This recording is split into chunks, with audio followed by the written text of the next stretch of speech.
Hey, all right. Man, I was talking to myself for a few minutes there again. Not as bad as last time, man. I went 15 minutes just jibber jabbering all by myself. Nobody saw me. But anyway, now hopefully people can see me, right? Because all the buttons look right everywhere. Oh, are you serious?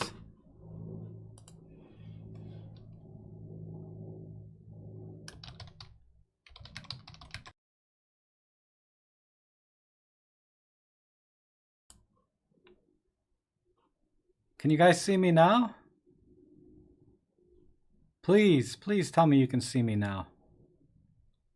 Okay, good, good. Oh, I'm sorry, I still don't have this live streaming down quite yet. Um, but is audio okay? Everybody can hear me clear? All right, good. Sounds good. Great. Man, I was talking there for a few minutes, again, all by myself. Like I said, not as bad as, man, last time I went on for 15 minutes and I didn't realize I wasn't live. Anyhow, thanks for everybody coming in. I really appreciate it. I'm glad the audio is good now. What I need to do actually is I need to get a new keyboard because I think this keyboard with that USB thing is interfering with the USB mic. Because every time I start typing, the microphone goes dead. So I'm going to try and avoid that, but I'm going to get a Bluetooth keyboard next. Man, I just walked in the door like 10-15 minutes ago, and I had prepared, or I was planning to prepare it for the live stream a little better. Because I wanted to talk about the last couple of vlogs that I did, and also a little bit about the E-M5 Mark II. And because I got a lot of great questions over the last couple days when I did the vlog with the E-M1 Mark II, and then I did it with the E-M10 Mark II with the kit lens. And there were some comments about how that really wasn't a fair test. And that's true, but a lot of people, that's all you use, right, is the E-M10 Mark II and the kit lens. So I really wanted to give kind of a real life, comparison, because not everybody's going out with an E-M1 Mark II and a 12-40 Pro or a prime lens like I was. But yeah, that kit lens was really starving that sensor for light. I'm sure, and I have taken out the E-M10 with a 12 millimeter. Typically I go out with my like my Pen PL8. Oh shoot, I'm leaving a sensor exposed here. there, that's better. But yeah, typically I go out with this and a 12 millimeter f2 Pro for vlogging, and the focus is a lot better and the video is a lot clearer. Because that video on the E-M10 was running at 6400 ISO. And same thing on the E-M1 Mark II. But what's interesting, and if you're into vlogging or video, is that, I was shooting at 24p, 24 frames per second, not your typical, 180 rule where everybody's saying you need to do 2450 or 2448. And I did that just to bring in as much light as I can into this sensor.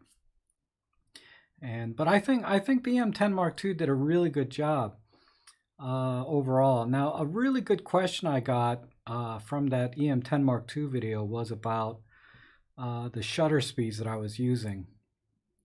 I got questions on the E-M1 Mark II as well. But on the E-M10 Mark II, someone noticed, or a lot of people noticed, that the shutter speeds were down around, 1/20th, 1/25th of a second. And they weren't able to get that when they go out shooting at night, because typically when you're in auto ISO, it caps at about 1/60th of a second and won't go any faster. And the trick is, and this only works on the E-M10 Mark II for some reason, is to put the camera into silent shutter mode. Then you can get slower shutter speeds and try to keep your ISOs down lower when you're out taking pictures. Because I don't know why, I tried it on my PL8, my EM1, and my Pen F, and whenever I put those in silent mode, the shutter still stayed at 1/60th of a second, all the way up to ISO 6400. But I don't know. Let me know if anyone has an EM5 Mark II, and we'll get to the Mark III soon. Let me know if you put that camera in silent mode, if the shutter speeds stay um, in, if they stay at 1/60th of a second, or if they actually go lower down, let's say 1/20th or 1/25th. Because that's kind of a quirk with the M10 Mark II, a good one really, but I can't do that in any other camera. Now the trick to getting slower shutter speeds for night photography, if you don't have the M10 Mark II, is to just change the slow sync shutter on your flash down to say 1/30th of a second, and then the shutter will go down to 1/30th of a second at that point. So but yeah, that was one of the questions I got. The other one was about the on the M1 Mark II, why was I shooting at 1/60th and 1/80th? Well, mainly because I was an aperture priority and I just let the camera pick the shutter speed. And because I was capped at 6400 ISO, the shutter was, going down to 1/60th of a second all the time. And the only time it went lower is when it had to, but it tried to stay at 1/60th of a second all the way up to ISO 6400. Sometimes it went to 1/80th, but I just tried to keep it simple. Nothing, I didn't, when I'm out doing night photography, I don't worry about high ISO. That's why I like to take the Pen F out for night photography, or the M10, because I can set the auto ISO up to 25,000. And I hope the E-M5 Mark III will let us do that as well, because capping at ISO 6400, I just don't think that's fair, really. I think Olympus should just let the photographer use the maximum range possible that's available on our cameras. So the EM1 Mark II, being capped at 6400, I don't like it. I shoot at ISO 25,000 all the time, for night photography, and it's fine, especially if you do black and white. You get that nice grain pattern, et cetera, et cetera. Now, John Allen has a question here. What about 4K video? Yeah, it's great. If you could be a little more specific, I'll try and answer that question for you.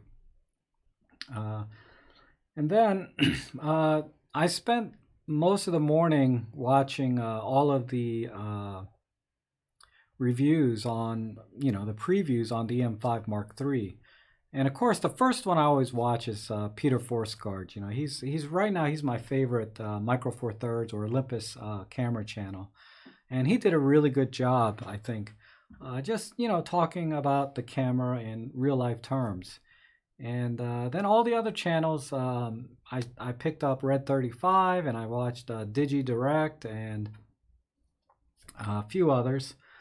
And they're okay. I mean, they went through all the specs, and Robin Wong did very good also. He's really been cranking out those Olympus videos, right? I'm starting to become a fan of his now. I hadn't watched them much before, but the thing with Robin Wong, I think what's really going to carry his channel, regardless of his content is fine, is he's always smiling, and I just love that. It's very charming, right? And I think that's going to carry him a long way, because when you watch all of my videos, I don't know what it is, but I don't smile a lot when I'm on camera. I can when I'm on live stream, because I feel like I'm actually sitting down with somebody, and I think my flow or my dialogue is a lot better. But when I'm sitting there just talking to a camera, I don't know, I'm just not smiling much. But Robin Wong, he's got that down. He's so happy all the time, and I love that. So watch Peter's and watch Robin Wong's, and then check out Red 35. He's been a little heavy on the B-roll, but that's okay. Everybody, some people can relate or enjoy that style of vlogging or reviews. And let's see what. Oh yeah, and if you get a chance, go over to Red 35's channel and give him a belated happy birthday. And also congratulate him on being an Olympus visionary, which is that's great. I mean, being a visionary really gives you access to gear like, obviously like he got to the E-M5 Mark III. But that's how you can tell when somebody is in the know, more so than I am, right? Is when I'm sitting there jibber jabbering and talking about the E-M5 Mark III this past week, and Peter and Red and Robin and everyone dead silent, not a word, because they're on a full non-disclosure agreement, right? While they're testing the M5 Mark III. So that'll be a hint to who has access to the camera and who doesn't before it's actually announced. Is when they normally talk about a particular brand or camera, and nothing comes out of them until the day of the announcement, right? All right, let's see. We have some. Jack pre-ordered the E-M5 Mark III. Awesome, congratulations. I'm going to a local launch event here that we have. I'm very lucky to have a great camera store here, District Camera. There's one in Arlington, one in Burke, Virginia, local to me, and they're doing a launch event for the E-M5 Mark III. So I'm going to go to that this weekend on Saturday, and if I got enough data on my phone, I'll try and live stream it. Maybe. We'll see. I'm very cheap when it comes to buying data. But at the very least, I'll do some recording and make a short video on it. But usually at the live events or the launch events, they have some promotion or some additional incentive to buy the camera on the spot before it comes out. And to give you an example, the EM1X, I went to that launch event, and they were offering like one of their $300 backpacks and one other thing, I forget, but either way, it's always fun to go there because you get lots of freebies. I mean, just junk, but like I got this EM1X pen. Oh, hey, check that autofocus. The M5 Mark III is going to have this autofocus. Because watch, when I take the pen away, it should come right back to me. So that's pretty freaking awesome. But anyway, so I'm gonna be sporting probably an EM5 Mark III pen here come next week. Okay, I get excited about the littlest things, Okay, I have another question here. Can you recommend the make of polarizer? Yes. Cameras, please. The lead leaks light between the filter holder and the filter, and the system seems poor to me. Oh, okay. You're talking about the. I usually, are you talking about the ND filters? The square ones that slide into the front? No, I can't recommend one. Honestly, I don't use those. The one that I bought and I've never used it was just like a $25 Chinese kit from Neewer. And I never used it. I just hold the filters in front of the lens and take the picture. Because that whole filter ring system is just so awkward to use in the field. And, for me, I prefer the screw-on filters. And so, Colin, are you specifically referring to a polarizer, or are you talking about an ND filter? Because typically when you have those square things, you use ND filters. But I use, for polarizers, I use the K&F brand. Because, sorry, I was just reading some questions. But I use the K&F brand, and I have links to it on the videos that I did about polarizers. Because you have to be careful even with K&F, because they make cheaper ones. This is not one of their cheaper ones. This was, I mean, it wasn't expensive. I think this was only about $30, $35. But there's like, $20 ones, $10 ones. Those are crap if you're going to buy like a variable ND filter or an ND filter. Maybe this was $40. I can't remember, but it wasn't their cheapest one. So that's that. And I got this old metal cap, Vivitar Series 1. Did anybody shoot film with a Vivitar Series 1 lens? They were great lenses back in the day, made by Cosina. Okay, so oh, Dave, you got some goodies too, huh? You got your EM1X pen? Yeah, these are awesome. And Solar asked, do you have to be invited to launch event. No, no. You can just go. Let me just double check though. Let's go to their site. I'm gonna drag my face down. Are you local?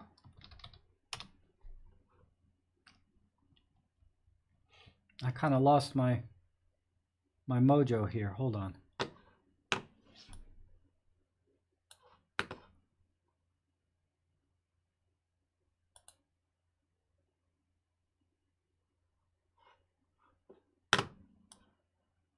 What was the question? Do you have to be local to District Camera? No. You can just go, I believe. It says here, Olympus event, special deals on all Olympus Camera. Yeah, so... Oh, I'm sorry. You can't see it with my big head in the way. Here's the launch event. Let's see if I can blow that up.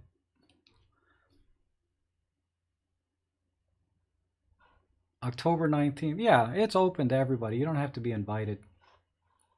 So check that out. Sorry, let me get back to everybody's questions here.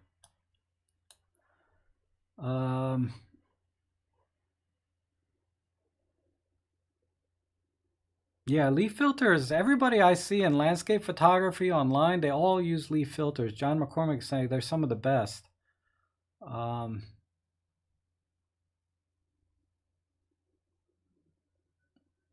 Yeah, Dennis. Dennis is asking me if the OI share works for GPS tagging. I have no idea. I don't have a camera that has Bluetooth yet. So when I get the E-M5 Mark III, and I'm 99.9% sure I'm going to get it. I'll check that for you because I really want the Bluetooth to be able to back up the photos in real time. You know, like I don't want to have to go in and select the images and download them. I'd rather pictures, they just back up onto the cloud or into the phone or wherever, because the E-M5 Mark III only has one card slot, and I've never had an incident where a card failed and it was a problem. I've had cards fail, but I was like, so what? You know, it's too bad. It's okay. It wasn't I wasn't doing pro work, right? But I have had cards fail. Extremely rare. I think maybe once or twice in 6 years. But you got to understand, my SD cards, they go through the laundry all the time, through the super heavy duty wash cycle, then super dry in the dryer, and then I find them in the bottom of the the dryer. So I can't really blame the SD card for their failures, really. Let's see. But yeah, Dennis, when I get the E-M5 Mark III or any camera that has Bluetooth from Olympus, I'll check that. Yeah, Jennifer, I haven't ordered it yet. I'm waiting to go to the launch event this weekend at my local camera store at District Camera in Arlington, Virginia. So if you're local, you know, come on out. The polarizer, I'm sorry, Colin's trying to be clear here. The polarizer, which is round and fixes the filter holder with 4 lugs. Ah, okay. Yeah, no, I've never used one of those. I'm sorry. I always use just screw onto the lens type filters. Like I said, I don't like anything else that's more cumbersome, where I have to screw something onto the lens and then I put the filters into the thing. If I got heavy duty into landscaping, maybe I might want to invest in something like that, but I don't. Jack, yeah, Vivitar lens on your Nikon, right? I know, right? Oh man. Oh, solar. Okay, you know, I think I've seen your solar body. I think I've seen your Instagram time to time. You haven't posted anything lately, but yeah, it's not at their Burke store. They're gonna have the launch event in Arlington, their new store, which is really nice. So we'll see you there. You know, come up and say hi, so I recognize you, because I really don't know what you look like. Is the E-M10 Mark III still a good buy in your opinion? Yeah. The E-M10 Mark III, really, it's just the revision of the M10 Mark II. And honestly, I'd probably get the M10 Mark II over the M10 Mark III because you can get it cheaper and it's 99.9% the same. The only difference really being in the styling. And the M10 Mark III, they cut back a couple of the features that you can kind of work around on some of them by going into the menu directly. But the one thing that kept me from buying that camera was the lack of custom settings.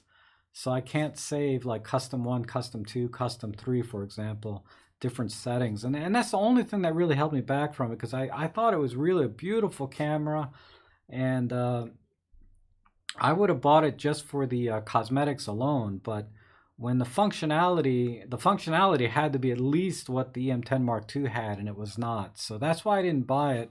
But you know, the M5 Mark III, that's sort of I'm splitting my purchase decision 3 ways on that. One is 30% or 33%. I'm buying it because I have this channel, right? And I feel kind of obligated to buy it so I can start doing tutorials and things like that, but like I did on the M10 Mark II. 33% is because I think it's a beautiful camera. It's a very cosmetic decision, just like my my Pen F, right? I got some bling for it. Look, I got this little red button and a nice wooden grip for it, and this grip has the Arca Swiss plate. Yeah, this was totally a vanity purchase for me. I didn't need this camera. So that's the second reason I'm buying it. The third reason is because I want a more compact EM1 Mark II, and that's essentially what it is, right? It's the EM1 Mark II in a smaller body. And maybe there's some upgrades somewhere technically, probably not enough that you could really, that I'd be able to measure it. Like if they say the autofocus is better, can I really measure the difference? If they say the low light performance is a little better, you know, I don't think I could actually measure it myself or even eyeball it and say, because that's my test, right? Can I see a difference with my own eyes? And you know, so there may be some technical improvements, but that's not why I'm buying. I'm buying it mainly for its compact size, lightweight, flippy screen, mic jack. I mean, it's really the perfect vlogging camera. And honestly, I love vlogging. I love getting out there and just vlogging. Okay, let's see. We've had a few questions here. Can we expect the EM1 Mark III next year? I hope so. And I'm praying that it has that 47 megapixel sensor that's kind of rumored to be out there by Sony. But yeah, because I may or may not buy that one, but we'll see when the time comes. That'll probably be a $2,000 camera again. And that's a little hard to justify when I already own all of these cameras now. I really can't even justify the EM5 Mark III, to be honest. If I'm perfectly honest, I don't need an EM5 Mark III. I just want it so bad. You know, there's just things that, I don't know. I got bad case of gas. Anyhow,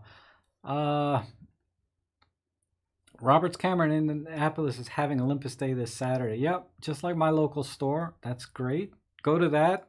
Get a free EM1 Mark III pen. I got the EM1X one at their launch event. The Outlaw store has the EM10 Mark II for $429. Yeah. Yeah, the refurbs on GetOlympus.com. They have an outlet store at GetOlympus.com. Time to time, they'll have a 20% coupon. So subscribe to their texting. That you can get text from them, and you'll get a text alert every time there's like 20% off. And I'll have to count off how many times that happens, but it feels like once a quarter. I get a text from them, 20% off not everything, but most of the things in the store. So I had the opportunity to buy another EM10 Mark II for like $300. And I just passed on it because this was about 2 months ago, because I'm saving up for the EM5 Mark III. But yeah, the EM10 Mark II rocks. I mean, it's really been my workhorse camera, and you can see mine has just been kind of beat to death.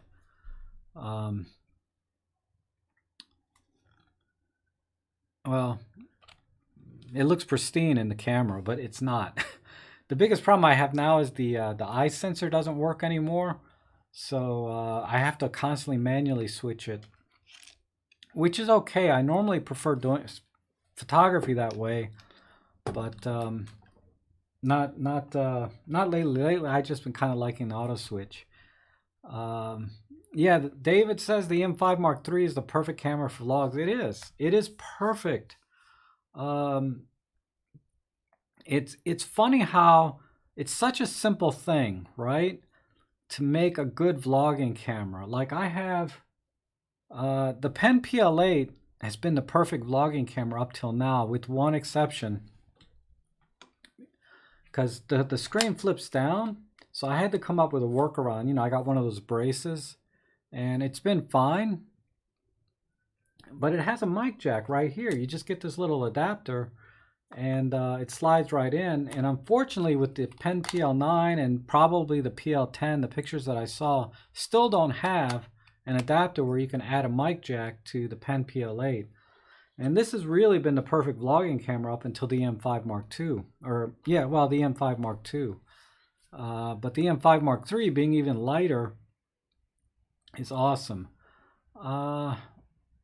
So what excites me, Rob has asked me what excites me at the E-M5. Mainly the size and weight. I just want the smaller body, and the fact that it's an the autofocus system is very good. Everything else spec-wise is the same as my E-M1 Mark II that I'm using right now for this this live stream. Because of the autofocus is so good. I mean, how many times have I done this, right? That's just amazing to me. And then right back to me. But yeah, it's the autofocus, the fact that it's an EM1 Mark II into a smaller body. Because what I'm going to do is I'm going to get that camera 99.9% and get that little Rode microphone that they have about the size of like one of these and put that on top. And then, man, you'll see me vlogging almost every day. Arthur, hey man, thanks for coming in. I'm so glad you could make it. I know you've missed the first few, but it's great to see you. Yeah, the EM10 Mark II is really the perfect street camera. Mainly, I prefer my Pen F. Honestly, I do prefer this because I like the color profiles and being able to tweak, you know, everything on the JPEG side. But the EM10 Mark II, because of the screen, this is actually a better camera to use for street photography. It's so much easier just to kind of tilt this up and down when you're out in the field and get those low angle shots than it is to kind of fiddle with, you know, flipping this around back and forth, because then it becomes virtually a two-hand operation all the time, because even when you have the screen flipped out, you still have to come back and adjust it sometimes when you're trying to get that low angle. And you can see I put a little piece of tape here because it's a pain to pull this thing out. Just a little piece of electrical tape that I put in there. Okay.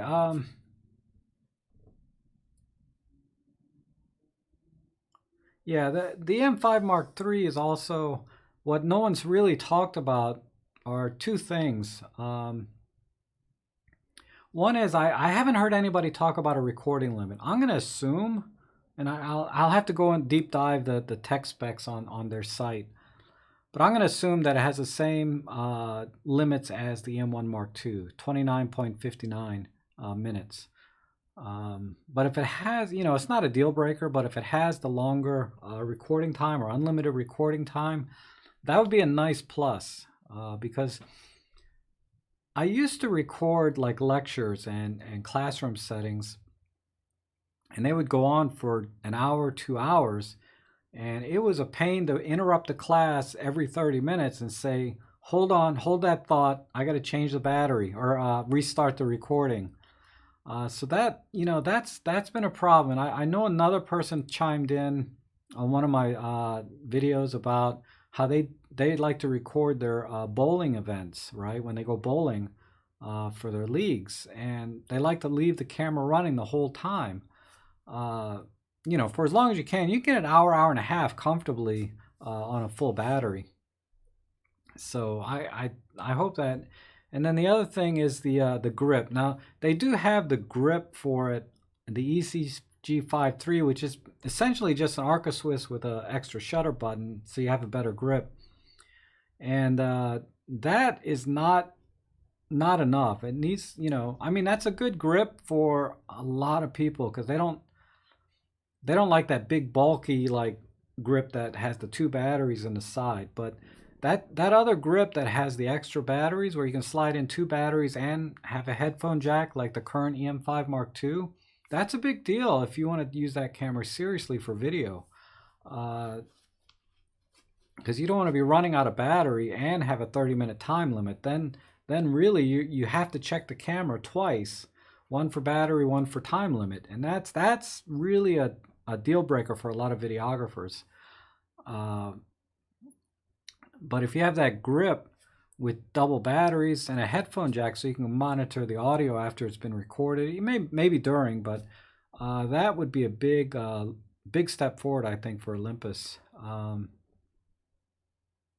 Oh, okay. Thanks to it. He said he's confirmed his 29-minute limit. So for the E-M5 Mark III to be a decent video camera beyond that 29 minutes, is it needs to have a dual battery grip, so that, like I said, you're not having to check the camera for 2 different things, battery life and time limit, because that's a serious interruption in workflow when you're doing video professionally. What do I think about the Pen EPL10? I haven't seen any specs on it, so if you see what specs on it, let me know. Who knows? You know, if it's basically an upgraded PL9, same 16 megapixel sensor, TruePic 8 and 4K, yeah, no big deal. No big deal. Save your money and get a PL8, honestly, because the PL8, like I said, has the mic jack option, and that's a big deal for vlogging. This becomes a legit vlogging camera with the mic jack. And on my PL8, I super glued an extra hot shoe here so that I could put on the wireless mic right over here and plug it into here. And I think I've shown that in other videos that I've done in the past. Oh, the menu, oh, Solar Body, the menu system is the same as the EM1X, they said. So maybe, or the EM1 Mark II, it's not, I'm a little bit concerned about that, in the sense that for new buyers, I mean, it's going to make me make a lot of tutorials if the menu's the same. I was hoping it would have that other menu from the EM10 Mark III, which is a simplified menu on the surface, but you can still deep dive into the menu options. So if the EM5 Mark III has that, I think that'll be a good step forward also, because a lot of people, for some reason, you know, not for some reason, but there's people that don't want to deep dive into the menus. They just want to just say, I want to take this kind of picture, take me to that, and set the settings for me that are better for this kind of scenery. And you know, it's one of the things that is lacking in all of my tutorials, is working with the EM10 Mark III with that new menu system. And you know, I'd love to be able to, but I'm not buying that EM10 Mark III when I'm going to get an EM5 Mark II or Mark III. Rob Shoot Photo says, a couple of reviewers say it's got a low bit rate for video output, which is rather easier handling post-production for videos, or high detail for grading. Okay. Now, it does, now on the video output, the cameras, all of the modern Olympus cameras do 422 8-bit output. And that extra color, okay, really increases the dynamic range all by itself. The 8-bit to 10-bit, because there's some cameras that do 10-bit, I think there's a 12-bit video camera now, but anyhow, that supposedly gives you closer to raw image dynamic range, right? They claim 12 stops, 14 stops, whatever. And I think if you're serious in the video, you're not looking at Olympus at all. Even if they included the 10-bit 422 output, I don't think that's going to draw enough people off the Panasonics, like the GH5 or GH5S.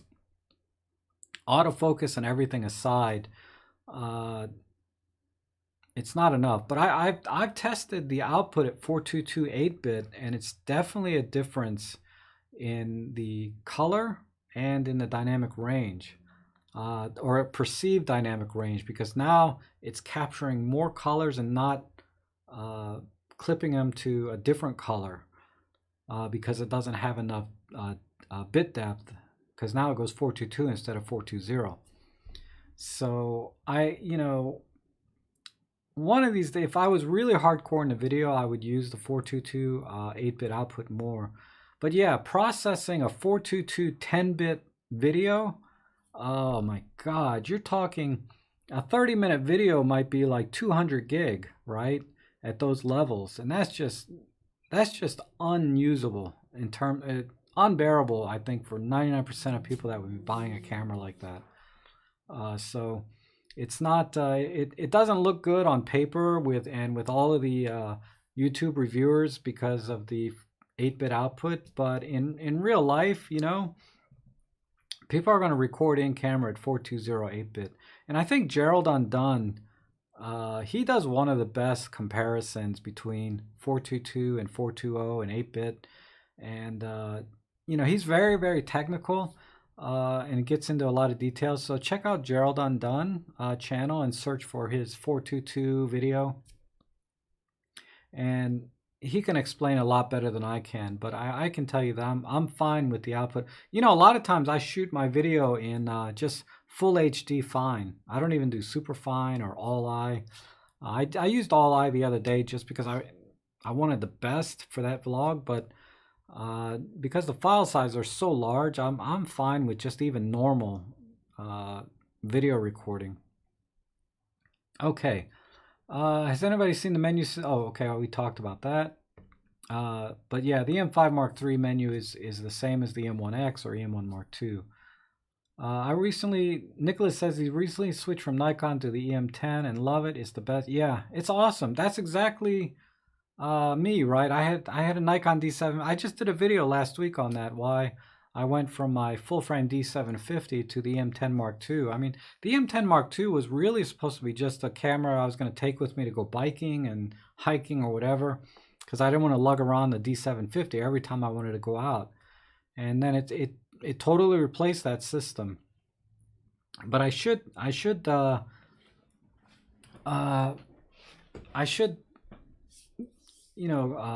elaborate a little bit more on full frame. Full frame is awesome for low light, especially at the higher ISOs. If you start getting into 6400, 12,000, 25,000, and you're in low light, and low light meaning like you're indoors, like even this studio with all this lighting here, low light is a problem with Micro Four Thirds. And for professional work though, for the average person like myself that goes out and I go to my nephew's high school, and indoor high school, and their theater is dark, but I take pictures just fine there, and there's a little bit of noise, but it's just for me, right? And I click a button in Workspace and it cleans the noise right up. They're not tack sharp when you pixel peep, but if you're shooting in nightclubs and very dark events all the time, yeah, full frame might be a better option for you. But yeah, I got nothing against full frame. I just prefer a smaller camera. Oh, thanks, Dan. Thanks. He says he likes my channel. That's always nice to hear. Arthur says, agree. The high bit rate may serve the spec sheet, but yeah, it's really not. It's not a deal breaker.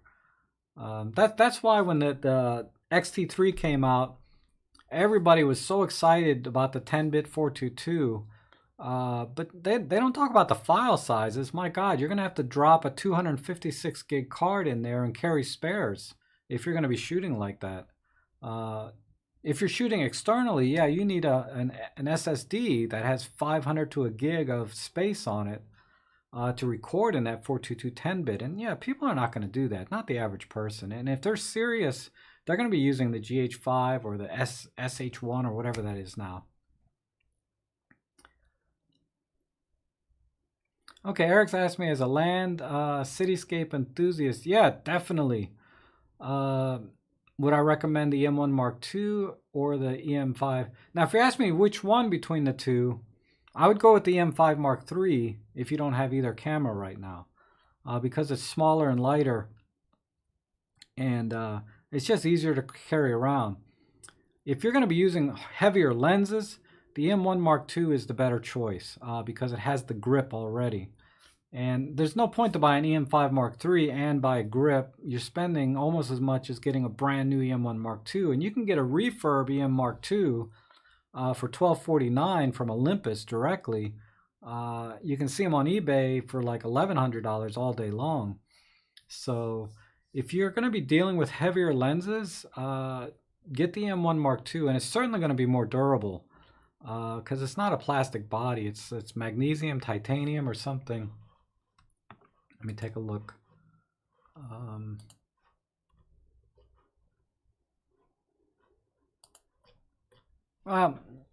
You know, enough said. It's the E-M5. Where's my stream? Sorry, guys. Yeah, the E-M5 Mark III is not going to be anywhere near as durable in terms of like if you drop it or bang it around as the E-M1 Mark II. So heavier lenses, meaning like the 12-100 Pro or any of the Pro lenses really, you're going to want the E-M1 Mark II instead of an E-M5 Mark III. Nicholas, oh, you had the D750 also. Yeah. I mean, it's fine camera. The pictures it takes are magical, you know, and I love shooting with that Nikon, man. I miss shooting all of my Nikon glass. Like, I have this, this is a vintage 200mm f4. The images out of this, oh my God, are just amazing. And I've adapted this, you know, the adapter's on here to my Micro Four Thirds, but my God, this weighs more than the camera. Twice as much as the camera, I think. It's heavy. And man, my Nikon, this is my Zeiss 35mm f2. This is yeah. This is nice. I missed this, but this thing is heavy too. It's like 500 or 600 grams. I've tried to adapt this when I was shooting with the Pen F, but I got cramps in my hand because it was so heavy holding a Pen F without a grip. Oh, the bit rate at 4K is the same as the E-M1 Mark II. I think like 237 megabits. It's fine. It's up there.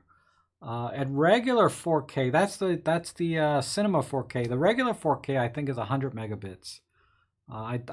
You know, when you're doing the 3840, but if you shoot in cinema 4K, and that's really the only way to shoot if you're using the EM10 or EM1, is in cinema 4K with the 237-bit. There you can see a difference, or I can see a difference when I look at them on the screen. The quality at cinema 4K is definitely sharper. I can crop in more, and there's less pixelation and things.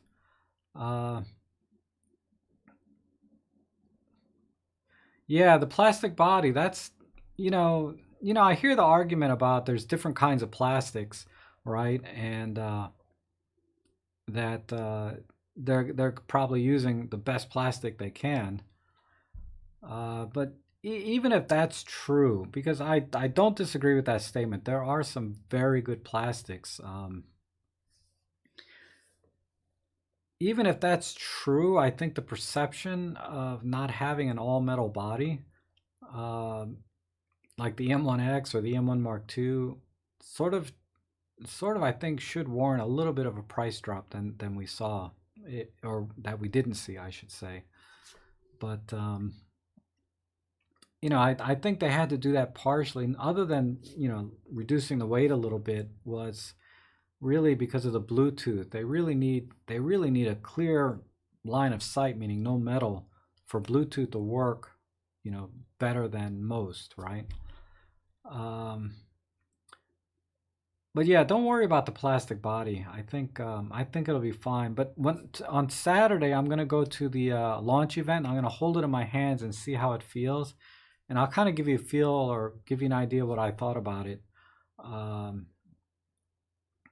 but only time will tell if that plastic body makes a difference. Because the thing with plastics and metals, when you're mixing those things together, especially when you're going in extreme temperatures and temperature differences, metal expands at a different rate than plastic does, and vice versa. And to weather seal metal and plastic together has to be really good. Now, to be fair, now Tony and Chelsea, they did a review or survey of people that had to send their cameras in for repair, and every single manufacturer except Olympus, people said they sent their repairs in for water damage on their cameras, and but Olympus had zero. Now I don't know what the sample size was that he had, but I assume it was statistically significant enough that that number zero means something. That Olympus makes fantastic cameras. I mean, I've taken my EM1 Mark II out in the rain. I have a vlog where I'm out in the rain with this thing, and with the pen. See, I drop this thing all the time. God. Anyhow, sorry. Same thing with this EM Pen PL8. Both of these, they didn't get soaked, but they definitely got rained on. And when I got home, I took the battery out, opened up everything like this, opened the battery door to dry it out. But it never stopped working while I was in the field. So they make great cameras, but I don't advise you to take cameras out in the rain unless it's weather sealed.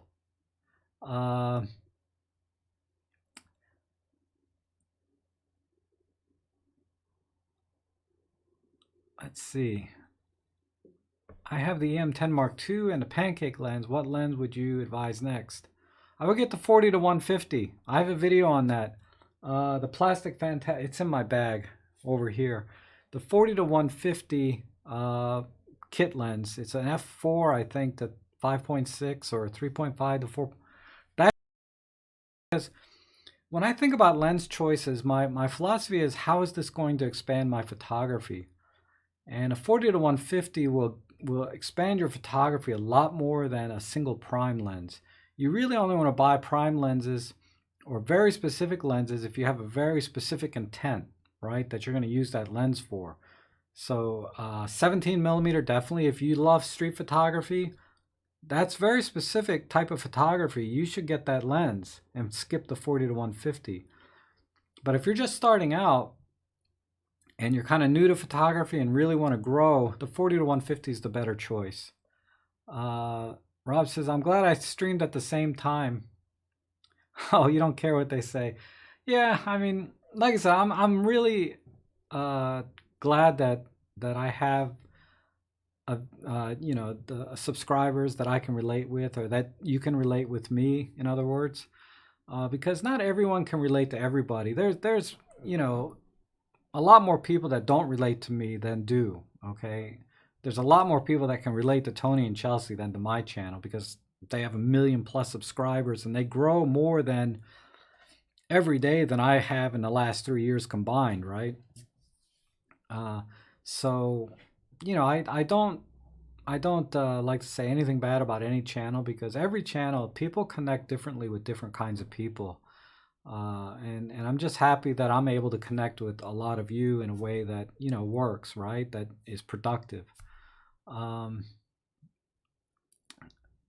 Oh, Rainer, greetings from Spain. Hello. You got the M10 with the 25 Lumix. I'm starting night shots and your video is very helpful. Thank you. Thank you very much. I'm glad I could help. Jennifer says, thank you for your time. Love this time listening. Time to return to work. Oh, sorry you got to go, Jennifer, but thanks for coming in. Have on car speakers. Damn, that scared me. Oh, I'm so sorry. When I dropped the camera, that probably made a big bang. Oh, I'm so sorry, Ray. Yeah. Like I said, I drop that thing all the time. Look what I did to the little rubber lens. You should get this rubber lens hood though. for this kit lens. It fits both the pancake and the regular one. It's a 37 millimeter rubber lens hood. It's like $7. I always use a lens hood. Yeah, John is. Oh, hold on. Jeff is had a chance to get hands on the 5.3. Oh, you did. Wow. He says the build quality feels sturdy and high quality. Yeah, it's hard to say. Over time, we'll find out how good it really is. Things always feel good when they're new, right? Even the cheap Chinese plastic lenses that I've bought, you know, they were great when I got them new, and then after using them a few times, yeah, they fall apart. But I think Olympus really wouldn't skimp on quality, even with using the plastics. You know, I think their reputation precedes them in that respect, but things change. Who knows, right?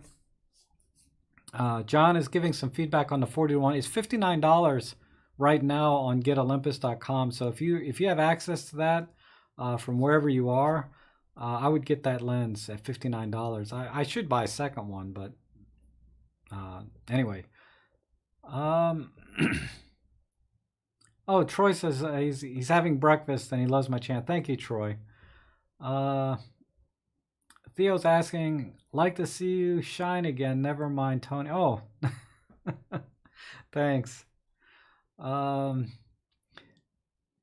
called me out last week or the week before when I streamed at roughly the same time. I'll give you a secret, and I learned this from Ted Turner, and I think I mentioned this before, but if you weren't in my last live stream, I start 15 minutes before they do, because I don't want them stealing my thunder. I want to steal their thunder, right? Because I figure a lot of people are already planning to be available on the live stream. I mean, he's got 1 million+ subscribers, and some of them are Olympus shooters, right? So I'm going to start a little earlier to get them before they go over there. But what I'm happy to see is at 4 o'clock, my viewership didn't just drop, right? Everybody left to go watch Tony, right? It's kind of like when American Idol used to come on. Nobody would watch whatever was on any other channel. You know, they just destroyed everybody. But you know, since I can't do that, I start a little early. Oh, Yanis from Greece, hi. I think you were in my last live stream. Yeah, the you know, the handheld high-res shot mode is a little bit of a downer, I think, for a lot of people. It doesn't affect me too much because I did a video on high-res shot mode and I don't use it that much. I think it's really, I wouldn't call it a gimmick, but it's a very limited use type feature. If you're going to do handheld high-res shot a lot, you might be better suited just buying a high-res camera. You know, it's nice to have it time to time maybe, but it shouldn't be a deal breaker either way. Let's see. Oh, from Romania. Hi, thanks for coming in. Mobile Shadows photographer. And then Arthur, but my XT3 does okay. Though I'm not sure what additional goodies the M5. I'm not sure where that conversation was going. I missed that.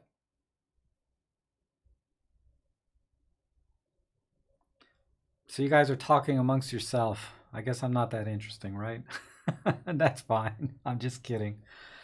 Oh, but did I feel nervous? Oh my God, I'm still nervous when I go out.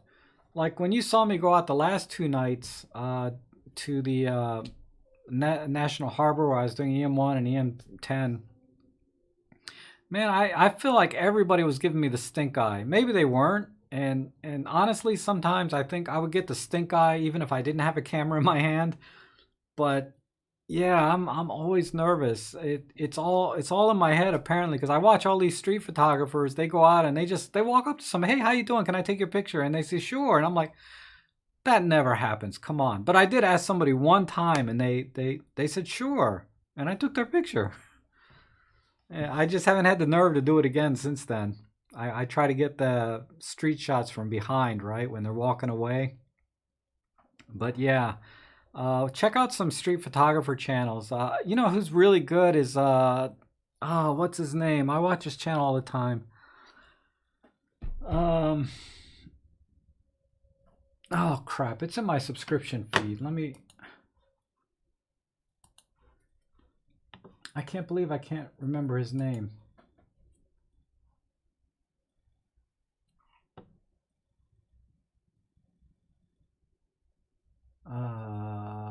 Subscriptions.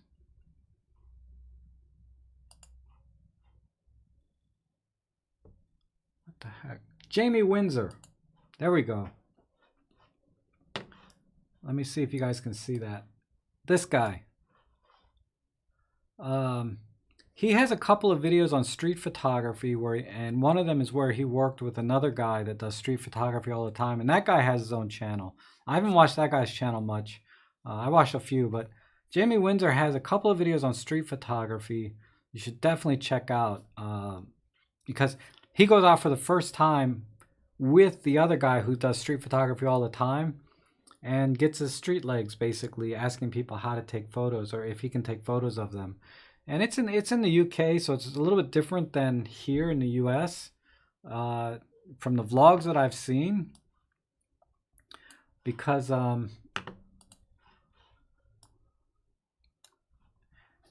you know, I don't know too many street photographers here in the USA that have YouTube channels. Maybe I just haven't looked hard enough, but they don't just pop up. Every time I look at street photography, they're always in the UK and other places. And it seems like people are more agreeable in other countries. Maybe that's not the case. Maybe again, it's all in my head, but I can tell you the few times I've gone out, I've had some just people walk up to me and say, "Why are you taking pictures of kids?" Or you know, people banging on the glass from inside the building saying, "Don't take my picture," and just stupid stuff like that.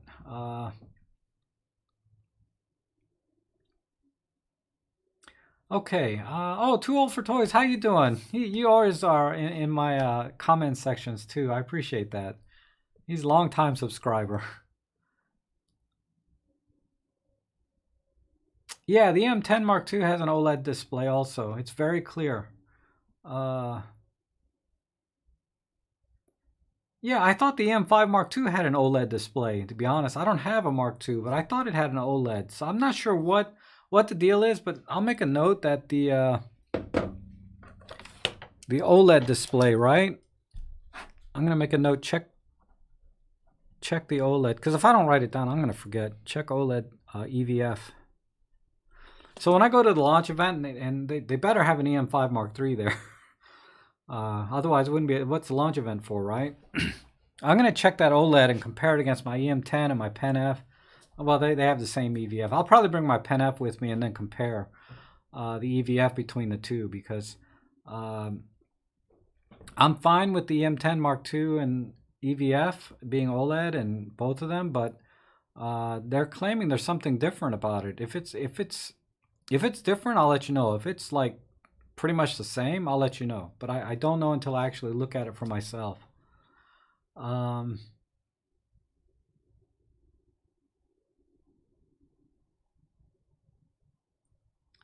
Okay, Sam, I watched that and it inspired me to have to go at Approaching Strangers. Oh, okay. So Sam, you saw the Jamie Windsor video. Okay, yeah, I know, right? That's kind of got what me. I watched that video a couple times before I went out. That one time I asked the person to get their picture.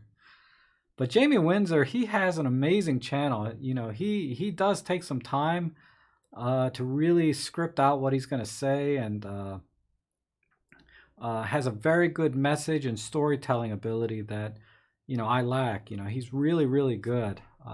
So it's just a pleasure to watch his videos.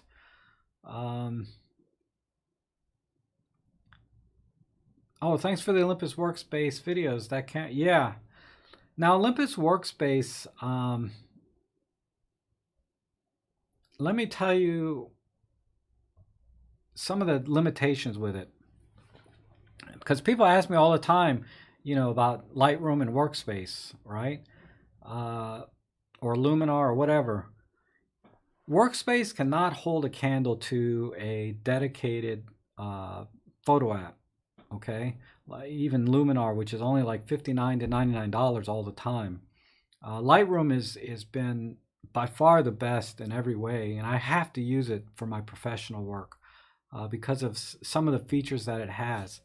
The limitations with Olympus Workspace, because it's not a true photo editor in my opinion, as say even something like Luminar, which I hear very good things about. And I was offered a free copy of that to review, but I haven't done it. You know, I know a lot of channels, they get a free copy of Luminar, they do a review, and they promote it a lot.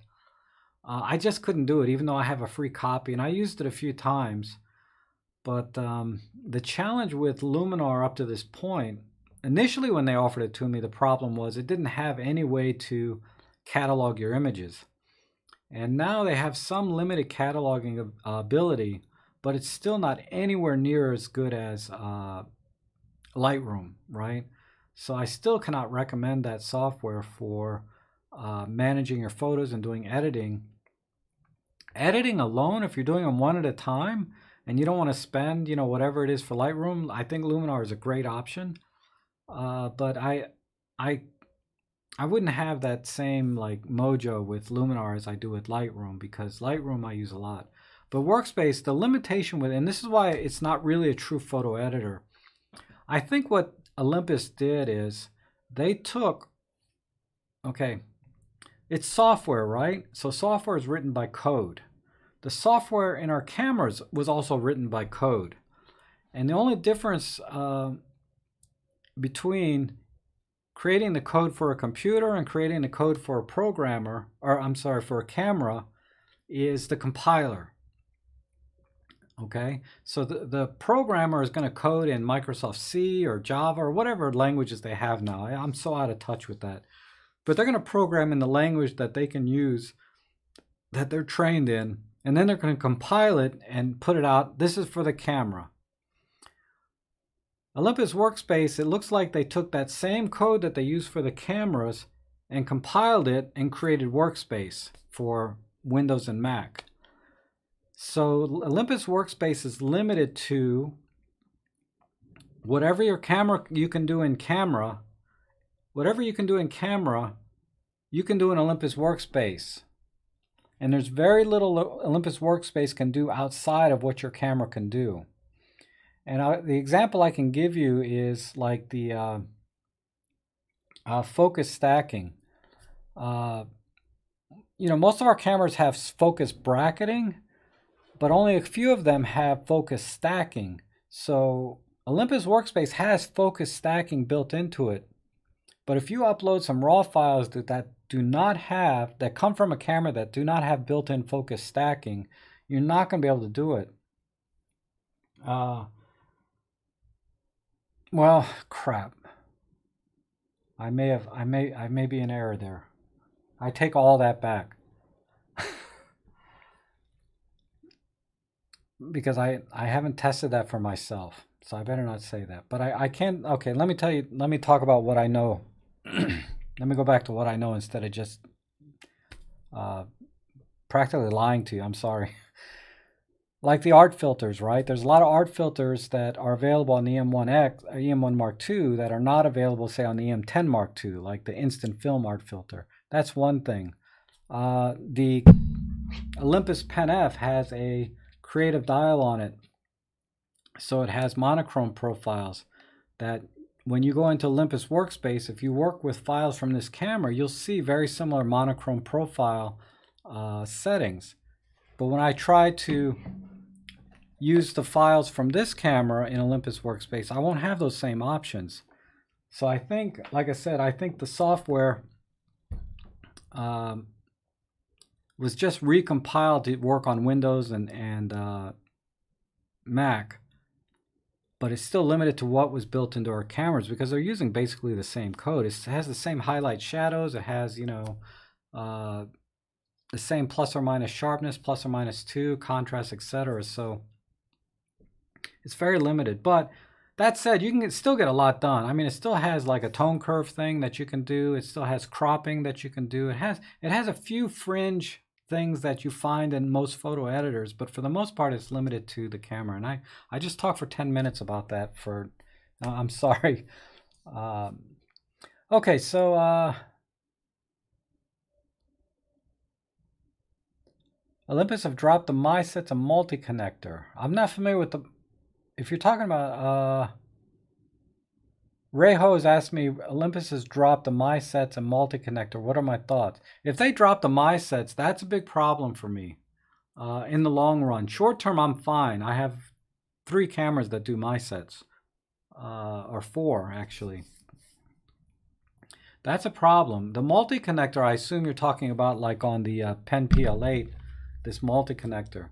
That's a problem. I will never buy another PL camera without this connector on it. So the Pen PL8 was the last one to have it because it has the mic jack. I think they dropped it because they were hoping to sell the EVF that you can attach, but they didn't promote this mic adapter much, if at all. There's a lot of people don't even know this exists, the SEMA mic adapter for their Pen cameras. So yeah, I don't like that idea on the Pen PL cameras. They should bring that multi-connector back just for the sake of that, or just put a mic jack in the camera for God's sake. But if you're not going to put a mic jack, at least give us the option to add one later at some cost, right? If they drop the My Sets, that's a problem though. I'll have to see on the E-M5 Mark III has it though. I saw it on Peter Forsgaard's video. They have the custom settings. So I'm not worried about that. Yeah, Pablo. Jeff is saying Pablo Strong. Yeah, that's right. Sean. Okay, he's highly recommending Sean Tucker. Yeah, he's good too. His videos are really long though, in the sense that I'm not connecting with him as well as I did with Jamie. I like Sean Tucker's site, but I don't connect quite as well with him. He's a great photographer though. Some people, oh, Serge is saying Snapseed is good. I've never used it. That's an app for your phone for editing. I would recommend probably trying out the app on from Olympus. That looks really good. I played with it a little bit, but I don't like doing things in editing. I hate post-processing. Everything I do with my Olympus cameras outside of my real estate work, I do in Olympus Workspace. I'd say 99% of the time. Yeah, Arthur, they didn't drop them. They have custom settings, which is the same thing as My Sets, so they didn't drop it. I don't think. I'll check that when I go. Let me make a note. My Sets.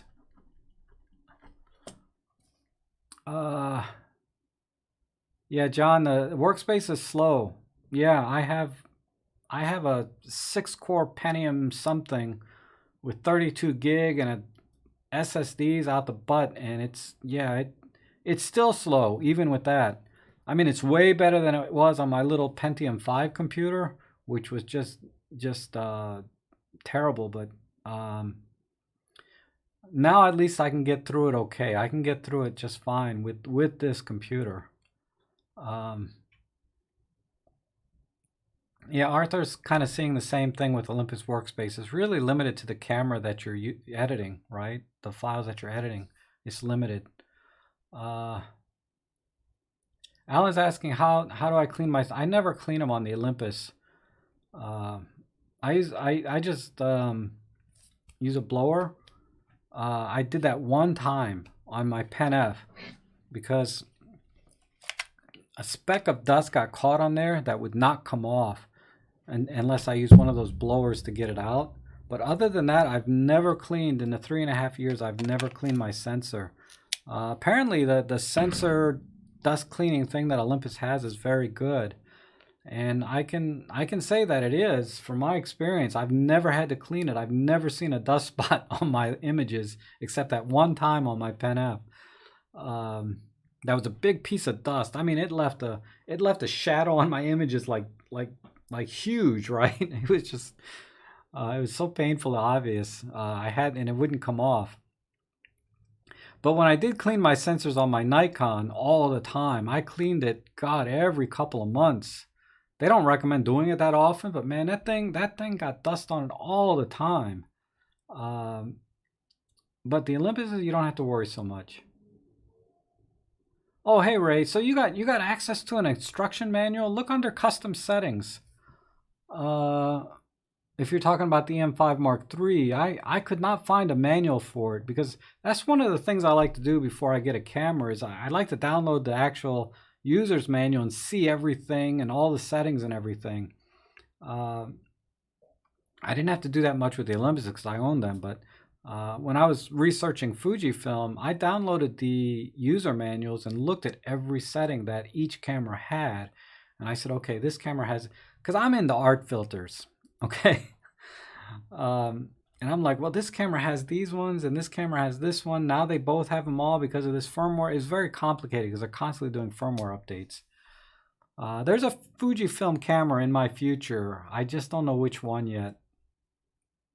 I because I want to try their film simulations, you know, and if I can get one cheap enough, I mean, I might go XT1 for like, I've seen them for like less than $300, and then I can get some cheap $200 lens or something for it.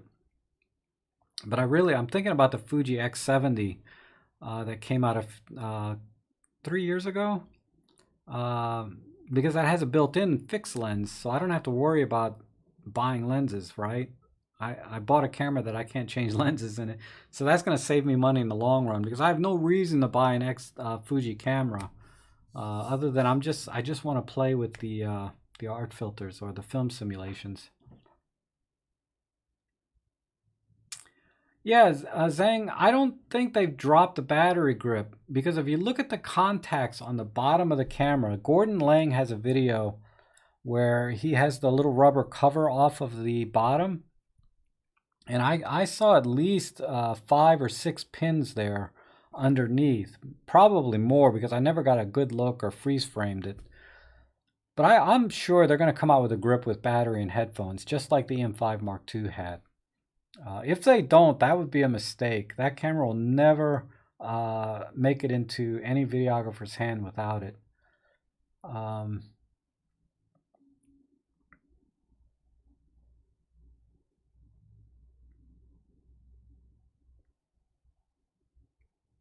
Yeah, the E-M5 Mark II battery grip, yeah, it has a battery door and has 2 batteries in it. So I think you have to take the battery out of the E-M5 Mark II before you put the grip on. And it has a headphone jack and buttons so you can shoot vertically. Yeah, John is elaborating on my earlier statement about Workspace.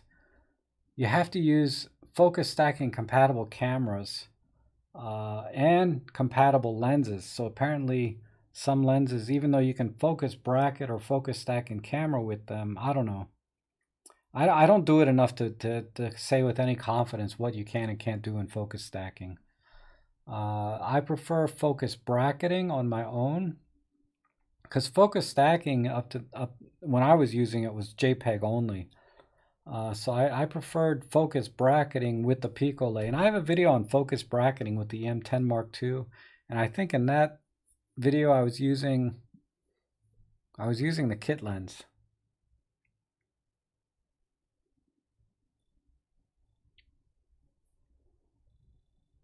Oh, hey Jeff. Yeah, the E-M5 Mark III, I was watching Peter Forsgaard's video.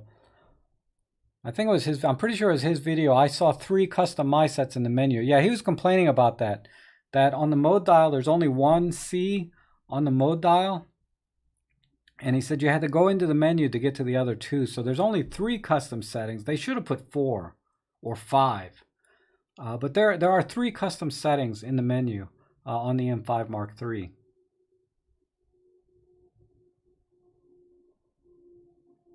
Oh, Rob is saying I should do critiques on people's photos. Man, I'm the last person to critique anybody's photo. Let me tell you.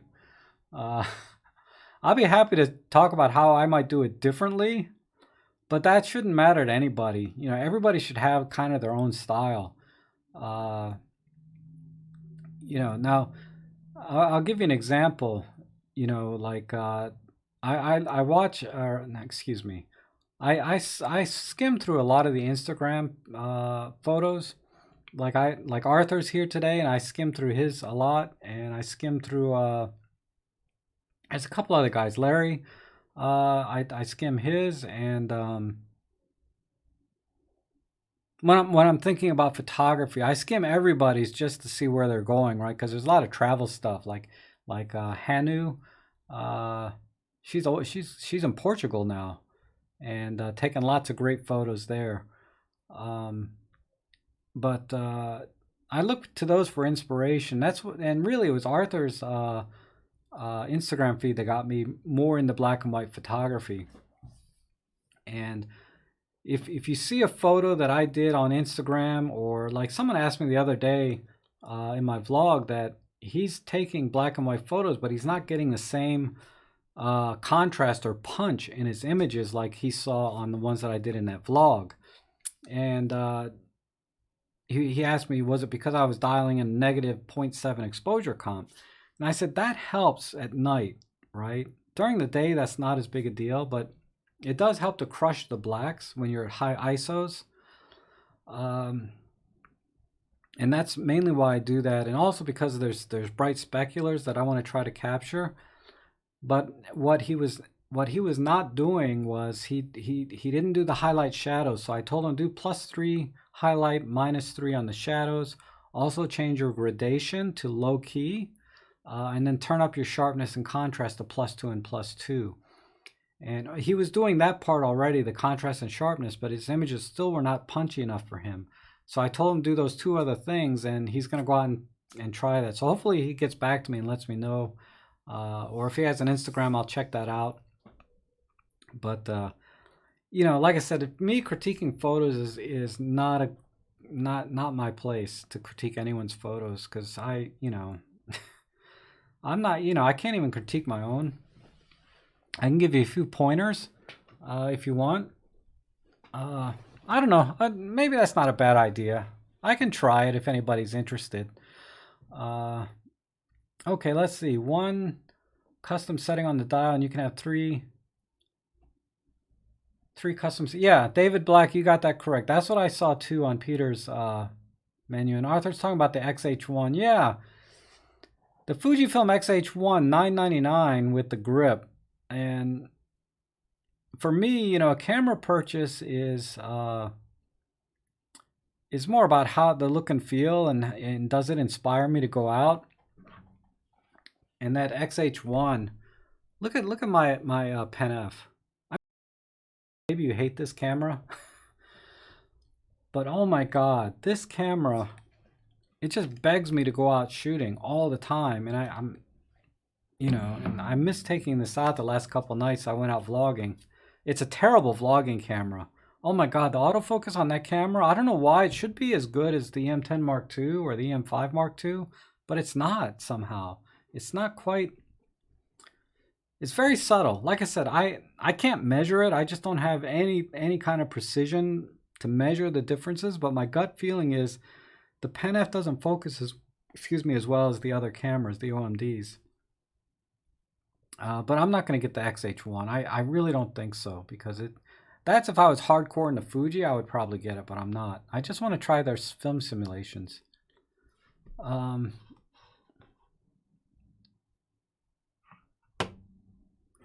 XT20, someone suggesting me get an XT20. Yeah, I've looked at that, but that, again, that camera's kind of cosmetically just doesn't do it for me.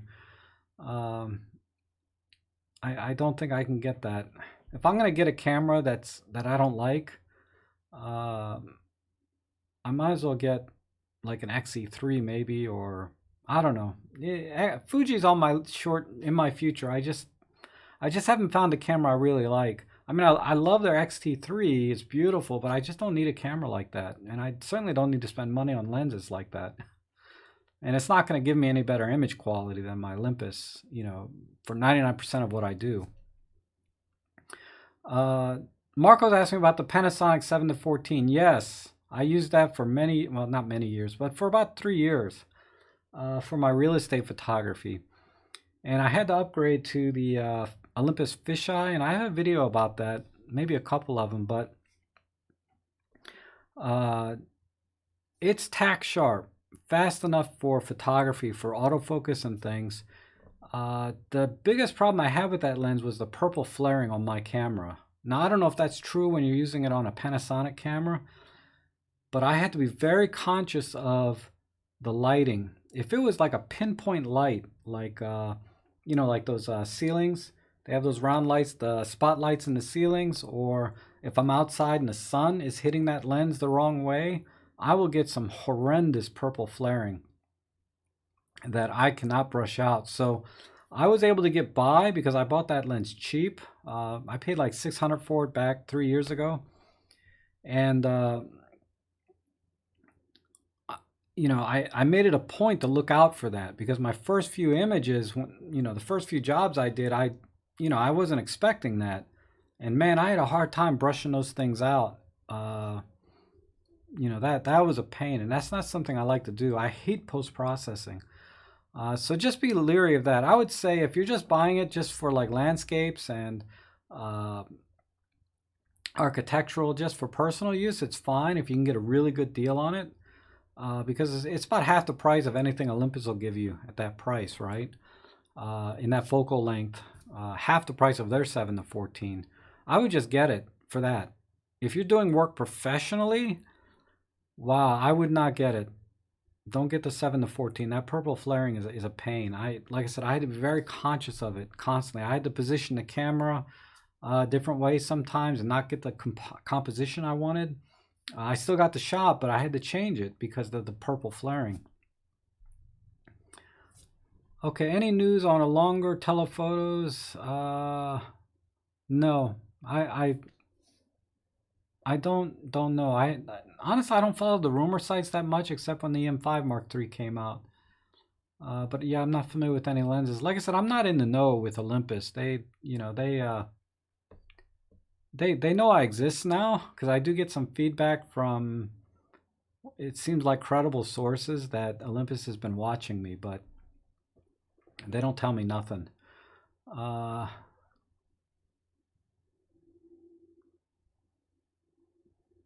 Yeah, Rob, post some more on Instagram and okay, now for Instagram, okay, you guys tag me, do pound Rob Trek, however you tag things. I never use tags. But if people have tagged my name, my account name in their photos, and I can go check them out a lot easier that way. It's so hard. I only follow a couple hundred people, and I'm still struggling to keep up with that. Um, so just tag me, and I'll be glad to check your photo out. And if I like a lot of your photos there, I'll follow you too because I'm always looking for new inspiration. Yeah, Arthur does Photoshop. That, yeah, I suspected there's a, because I can, you can always tell when, at least for me, I can tell when an image has been edited versus what's straight out of camera with our Olympus cameras. I can't say that for any other brand, but I can say that for Olympus. But you do an awesome job with your black and white photography and the processing. That's the magic, really. Hey Walter, how you doing, buddy? That's a good friend of mine here locally. Here, we go on photo shoots sometimes. Not as often as I'd like, but we hang out time to time. Um,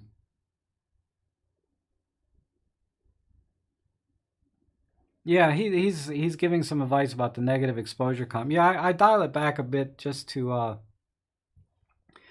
uh, crush the blacks a little bit, so it looks a little more natural to the eye. Because at night, yeah, the camera's going to try and expose and make the image brighter than it actually looks to the naked eye. So yeah, dialing in negative exposure comp at night in general makes the image look more natural. And like I said, our cameras, are not great at high ISO. So by dialing in some negative exposure comp and doing some of the other highlight shadow settings, you can hide a lot of that noise and just get the parts that have less noise or look clean, right? Like I said, just look at my photos and my videos or on my Instagram, and you'll see the ISOs. I got some images on my Instagram, 25,000 ISO, but it looks great, because you play with the light. You use the light to your advantage. Let's see. I'm looking for pictures of the grip. Yes, there are pins.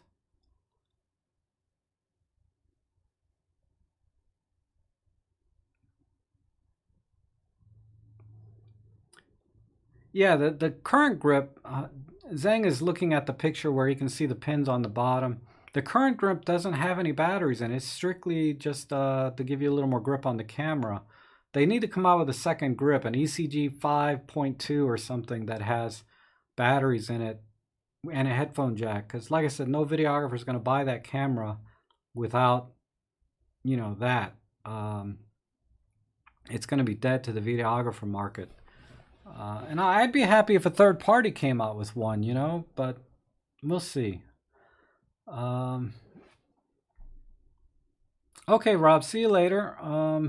Man, what time? 5:14. Okay, so it's been about an hour and a half. I might have to. God, there's a lot of people here still. Have I ever used Sigma lenses? No. I tried the 16 millimeter f1 point something, and I also tried their 30 millimeter when I was at the camera store, and they were just too big and bulky for what they were. So I bought the 17 millimeter f1.8. I mean, the few sample images, and it's not a real test, but by all accounts, they're excellent lenses. People swear by that 19 millimeter f2.8. It's relatively compact. Also, their 60 millimeter f2.8, very compact lens. And people swear by them that they're tack sharp. So I wouldn't hesitate to buy those for photography. I hesitate to buy anything other than Olympus lenses because I do a lot of video work. And I have found time and time again, any other brand lens does not focus as well in video when you put them on the Olympus camera. And also, that's got to translate somehow in the continuous autofocus when you're doing photography. Like I said, I don't have any precise way to test for that, right? But I would imagine third-party lenses and continuous autofocus are going to struggle a little bit too for photography. But don't take my word for that. The best place to go is the MU43 forums. There's so many experts there, that have been shooting Micro Four Thirds way longer than me, have a lot more experience, that shoot with different kinds of lenses, and they can give you the best feedback on that. So MU43, just Google that, you'll find it.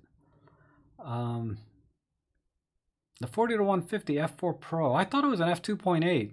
Is the 40 to 150 an f4? And the 12 to 100.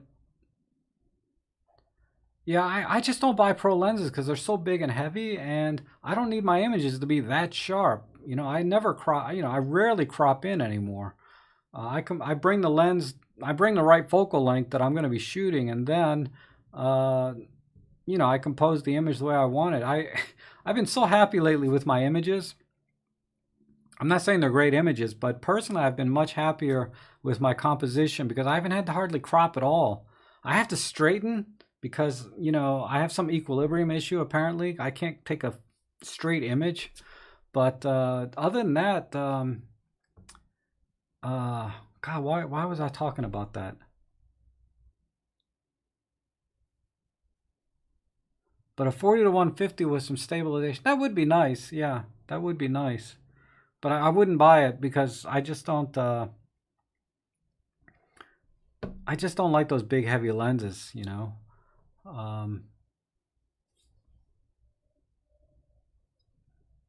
Why don't they have focus assist lamps in the flash? I don't know, honestly. I don't know why they don't put focus assist lamps. Maybe, yeah, I don't have an answer for you, Alan. I mean, our cameras have focus assist lamps built in that are somewhat helpful, except when you're using a lens with a lens hood or something, then it gets blocked, right? I see that a lot, but since using the EM1 Mark II with the new firmware, that thing focuses in low light like no problem. I was really impressed. But yeah, I'm sorry I can't answer that one. You have to ask Godox. Nord, film artist, likes my channel. Thank you. Jamie Windsor has a video that the Canon, that camera should has a special unique analog look like the D700. Yeah, I don't know about those. I've never shot at either of those cameras, but I know on my D750 and Nikons in general, they have a little bit different color palette in their JPEG engine and their RAW engine for that matter. I don't know if it's in the RAW engine, the processing of the RAW file, or if it's actually the color filters that they put on front of the sensor that gives that slightly different color that you get from the Nikons. But they're slightly warmer and a little bit more magenta. So a little more yellow and magenta in the Nikon cameras. And I can duplicate that, you know, with Photoshop, right, or Lightroom to a great degree, but you know, I hate post-processing, but like I'm sure a lot of people, so it's better if you like that Nikon look, just buy Nikon. You know, they're fine cameras. But yeah, I wouldn't, that analog look, I'm not buying that. You know, digital cameras look like digital. Analog is analog. Let me tell you something. I shoot film. I wouldn't say I shoot film all the time, but I do shoot film time to time. And there is something different about it that it's very hard to put my finger on it, particularly with the colors and white balance. There is some tolerance that film has with white balance that digital does not. And because I notice, like when I'm shooting in more shadow areas, the white balance doesn't get totally cold and blue like it does with digital cameras. If you don't change your white balance, like if you have your white balance fixed to bright sun, then you take a picture in the shade, everything is tinted blue, right? Film doesn't do that for some reason. It still maintains some level of white balance. It's I can't explain it. So yeah, don't buy it when people say, yeah, it has an analog look to it. It doesn't, in my opinion. Let's see.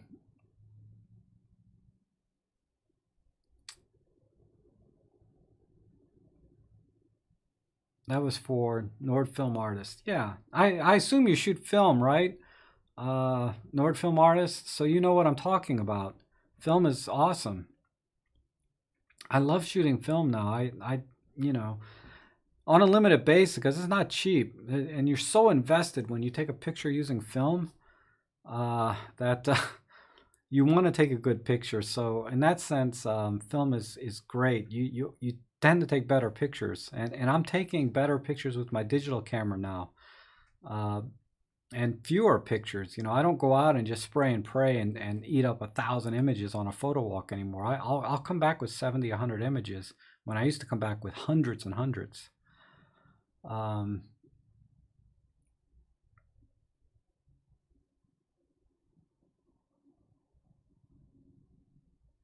Yeah, the M5 Mark II.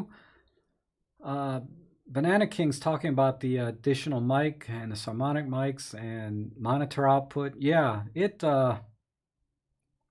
was really a very good videographer camera if you're into Micro Four Thirds because of the battery grip. So you don't have to worry about the battery running out. You still had, like I said before, you still had the 29-minute limit, but you did not have to worry about the battery if you have the battery grip. You don't want to be worrying about two things at the same time. And then adding the headphone monitoring is a big help. So the M5 Mark III, they better come out with a grip that does that because that's going to kill it for a lot of people.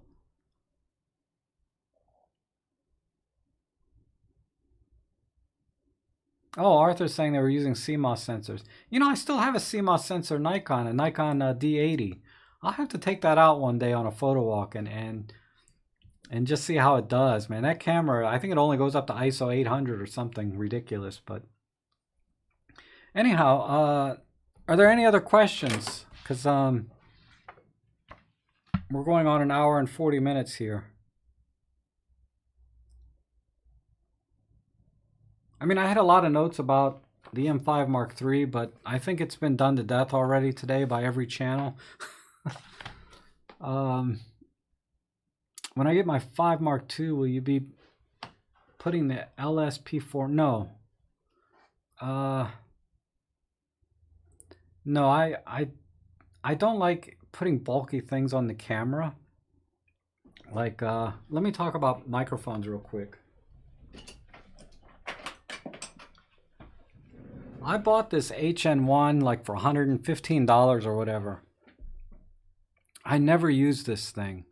I used it like one time or twice, whatever. I hardly use it. And because you can mount this on the camera with a little hot shoe mount, but then I can't put my eye up to the camera, so I can't vlog and take pictures at the same time because this thing's sticking out, right? You'd be hitting your head with it. And then you can get those cages where you can put it on the side or on down here. But then you're adding weight and bulk to a vlogging setup because of the rig, which, you know, is okay. I mean, you know, maybe I'm a wuss and don't like carrying heavy gear. I'm not going to argue with that. I'm not the man I used to be, let me tell you. But yeah, just I'm just not into adding. So that's why I like that Rode mic coming out. That's only about this size. I'm going to get that. But yeah, I'm not going to put an LSP4 mic on it just for that reason. The best way to get audio is I use that Olympus VP10. Oh, here it is right here. My last couple of vlogs, I had this set at the lowest quality setting. Let's see if this focuses on this. This is a tough one. Oh, yeah, see? It didn't get this. Oh, there it goes. This was a tough one, though, because there's not a lot of contrast on it other than the thumb. This is what I use now. And I just clipped this right here. Now, I could do that with the... I could do this with, like, the... What is this again? The H1N. And run a lav mic up. But then every time I want to start and stop, I have to take it out, look at it. And my eyes are not that good. You know, I can't tell if it's recording or not sometimes. So that was the other problem I was having. And it's a pain to take this out, start and stop. Because you can see this is, you know, your hands are usually occupied with your camera. You don't want to be like dealing with this too. And a lav mic. And the LSP4 would be the same deal. So this, I just clip like this. I can start recording on and off just by flicking this inside my shirt, and the sound quality is great when I have it set to a higher quality. I haven't done that lately, but it's good enough even in low quality. What do I think about having USB charging? The USB charging on the E-M5 Mark III, I'm not a big fan. Ah, my Hitler mustache is back. I don't know how to get rid of that, honestly. Look at that. There. How's that? Maybe I have. No, it's the shadow from my nose. Cause I got a very pointy nose. Sorry if I look like Hitler. Oh, USB charging. I've never been a fan of that. I mean, people talk about that like they want to be able to charge their camera via USB, and I just don't get that. It's easier just to carry a battery. It's only this big, you know, and swap it because you can't use the camera while it's charging. So, I mean, I get it if you're driving, because my old Sony NEX camera had USB charging, and if I only had one battery, like the one that came with the camera, then that USB charging is handy. But, you know, just buy some extra batteries. Now, if they put USB-C in it, and you were able to run the camera through the USB-C, like without a battery, and they got rid of the 29-minute recording limit, or for very long time lapses, right? It'd be nice to be able to have the camera powered by the USB-C port. And that is definitely something, I'm not sure where the challenge is technically with that, because more people should be doing that. I'm sure there's cameras that you can run now through the USB-C port. I don't know which ones they are. But yeah, I'm not Yeah, I'm very neutral on the USB-C or US. It's a USB 2 port. It's not the USB-C in the M5, but all it does is charge the battery.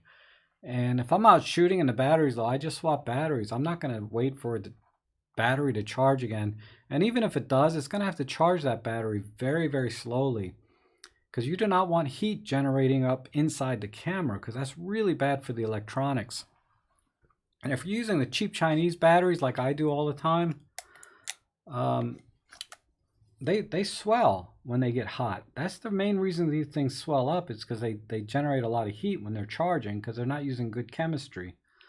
And if they start to swell a little bit, usually within a year, chuck them. Do not risk it. But in any case, yeah, USB charging, no opinion one way or the other. It wouldn't have mattered to me if it came with that or not. The only thing is you have to pause your work when it's charging. Yeah, okay. So I just repeated what you said. Sorry. I don't mean to repeat what other people are saying, but you're right. You have to pause while it's charging, and it's going to charge very slowly to keep the heat down. Oh, Vanzini got a D70. Yeah, they're great. You know, I shot with a D40, and let me tell you something. This is why I shot Nikon. I was shooting with a Sony NEX camera, and I still have it just within 6 feet of me here. It stays in that. It's been in that bag for 4 or 5 years now. But I went out and I shot with a Nikon D40, and that I bought on eBay for like next to nothing. And I fell in love with the Nikon colors and images. And it was a 10 megapixel. It was the D40X, I think. It was a 10 megapixel CMOS camera. And that's how I got into Nikon, and that's when I went up to the Nikon D750 eventually. But I went Nikon D40, D80, D7100, and then D750. And they were all excellent cameras. No complaints. You know, just the size and weight just didn't fit just didn't fit me anymore. Yeah, Marco, the time lapses, that's a big deal. That's why they need to come out with a grip that has 2 batteries in it, so you can at least double the time you can spend doing time lapses. I mean, you can get an hour comfortably, an hour and a half on a new fully charged battery, but more than that, you're sweating, right? You're like, man, this battery's gonna go, man, any second now. You know what I mean? After about an hour and a half. Let's see. Oh, someone else agrees with me. The need to build external USB. Yeah, there's got to be cameras that do that, but I don't know what the challenge is technically. I'm not an electrical engineer. But the USB-C charging can do like 18 watts, which should be more than enough, because our batteries are only, 7 or 8 watt batteries or whatever. I forget exactly, but 18 watts is enough to run a little camera. But they didn't put USB-C in, and USB-C can do a lot more than just charge and run a camera, right? You can run mic jacks through it. You can run accessories or whatever. I don't know why that's not done more often. It's probably most likely a licensing issue, right? Because they have to license even USB 2.0. So I bet that's why they put the USB 2.0 in the E-M5 Mark II, to keep the cost down, because the licensing for USB-C port might have cost more. And they said, no, all we're going to do is charge a camera. Why bother with USB-C? Let's pay a few pennies less, because those penny pinchers, at Olympus, right?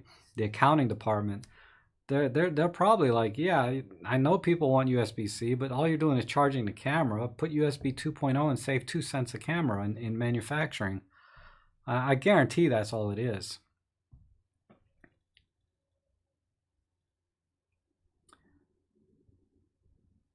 Yeah, it'd be the perfect vlog camera if you could output video and be powered by USB-C. Yeah. Yeah, if you could power through USB-C, but it's a USB 2, so it's charging only. I think USB 2 only does 10 watts, and that may not be quite enough for running a whole camera. Oh, thanks, John. Yeah, you always carry an extra battery. I'm glad you guys are enjoying it so far. Because I know the secret, right? With like Robin Wong's channel. It's just you gotta smile a lot. If you're just smiling, people are gonna watch and enjoy it. I think. I don't know. Maybe it's just stupid, but uh, I don't think honestly I don't think 500 milliamps is enough. Um, Maybe. Like I said, I'm just not an electrical engineer, and I don't know what the technical challenge is with charging a camera through the USB port. I'm not but running a camera through the USB port. I really don't know. But USB 3, yeah, they can do both 500. I think USB 3 can do even more. And I say that through, what's the word I'm looking for? Just from what I see on accessories that I can buy for my phone. You can buy those super fast chargers, and they're all USB-C. But I don't know. Like I said, it's not something I'm an expert in.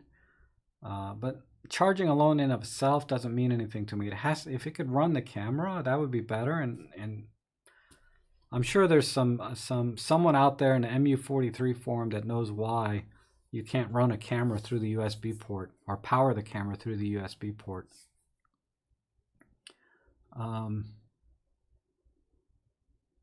Okay, well, any other questions? I'll give this a few more minutes, and we'll stop at 5:45 sharp, no matter what. But yeah, who knows what the current draw is? I mean, I guess you could extrapolate from the wattage of the battery and turn the camera on and just see how long it goes before it shuts off. But yeah, it's something that you have to be one of the people designing the camera to know exactly what the issue is.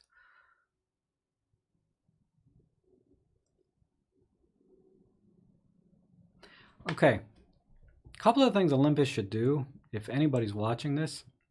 Yeah, I did talk earlier about Workspace. I might do another vlog, or I'm sorry, not vlog.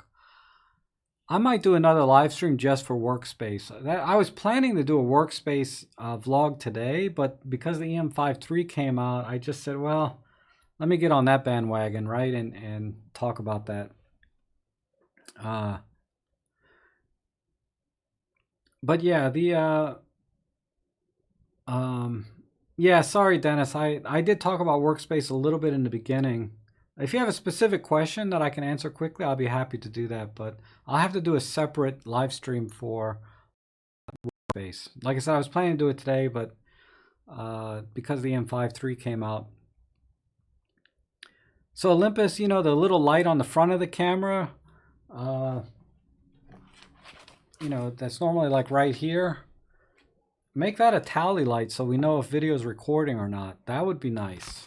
You know, something we could turn on and off.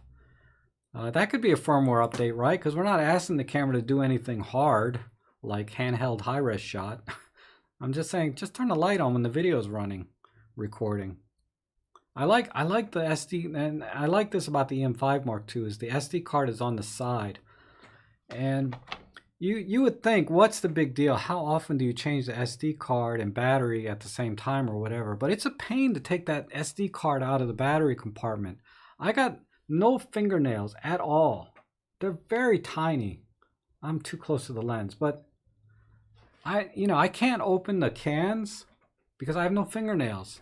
And dealing with those SD card slots, so putting them on the side is almost made me get the E-M5 Mark II just for that. But I decided to get the M1 Mark II instead.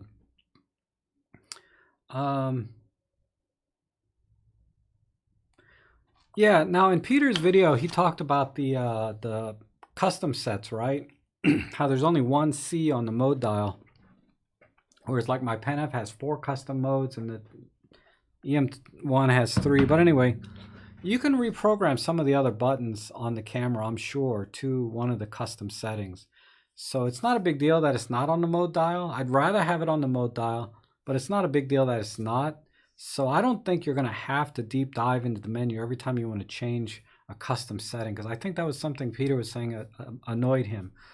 But I don't have the camera, but I'm pretty sure you're going to be able to reprogram those custom settings to another button on the camera. Like I would probably program that ISO button or exposure comp button to, no, I forgot what I was talking about. Anyway, you can reprogram those. Yeah, the auto ISO, that thing better not be capped at 6400. That's going to stress me out because I love to shoot auto ISO up to 25,000. They need to do a firmware update on all their cameras so they go over 6400, because the E-M1 Mark II, the E-M1X, and now probably the E-M5 Mark III, we'll see, doesn't let you go over 6400. That's stupid. They should let the photographer choose.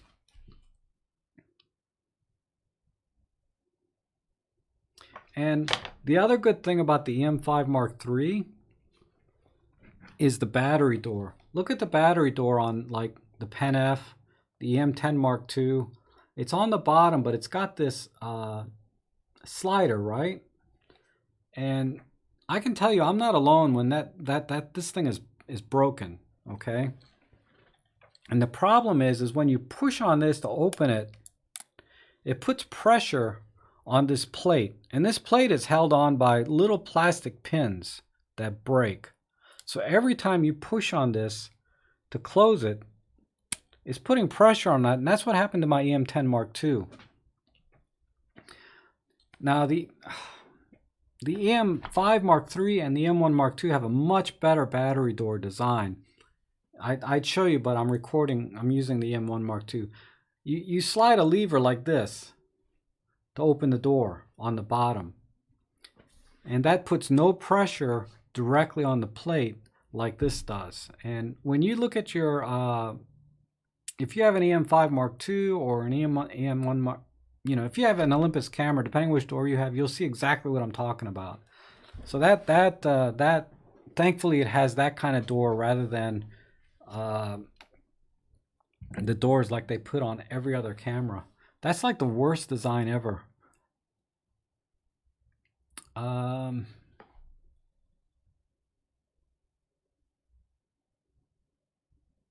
A cheat? Oh, have I ever published a cheat sheet for the Pen F? No, I haven't. Because I'm constantly changing how I use that camera, and a cheat sheet would kind of imply that there is some systematic way to use the camera to get best results, but there just really isn't. The camera is so customizable that every time I take it out, my workflow is a little different, you know? Not every time, but every few weeks I might say, I'm going to try this. Like I did the Kodachrome thing. The other day I was playing with monochrome settings and things. And this was another great question I got about the monochrome settings. People are asking me, is the monochrome settings like that you have on the mode dial here on the Pen F different than on, say, the E-M10 Mark II? And I can say with a pretty high level of confidence, there's no difference from the black and white images you can get out of the E-M10 Mark II and the Pen F, with this caveat, okay? All the monochrome 2 setting on the Pen F is doing is it's cranking the highlights to +6, the shadows to -6, and then adding grain. And the grain is the thing that no other camera can do from Olympus. You can only do that on the Pen F. But if you know, I turn the grain off a lot of times on monochrome profile 2. But if you want to get very similar images to the Pen F, if not exactly the same, just do highlight shadow +6, -6 on your E-M10 or whatever other Olympus camera you have, and you'll get virtually the same monotone image minus the grain options. Because the Pen F has like low, medium, high grain options that you can do. And I think that's where the secret sauce is on the Pen F. It's in the grain pattern that they use. Because apparently the grain pattern, and I eyeballed it, and there does seem to be some difference. But the grain pattern supposedly is a little bit different in the shadows than it is in the highlights. And it's supposed to mimic film a little more. And when I took my Pen F out and took it out directly against an actual film camera with black and white in it, That Pen F was really close. It really, really was close to the black and white. Color, no, it's not close at all, but black and white is very close. Okay, let's see where we're at here. Oh, thanks, Mike.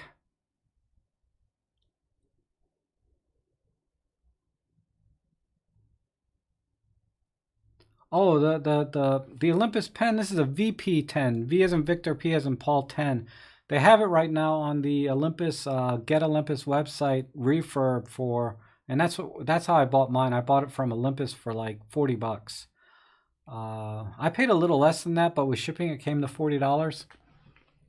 This is a great little mic.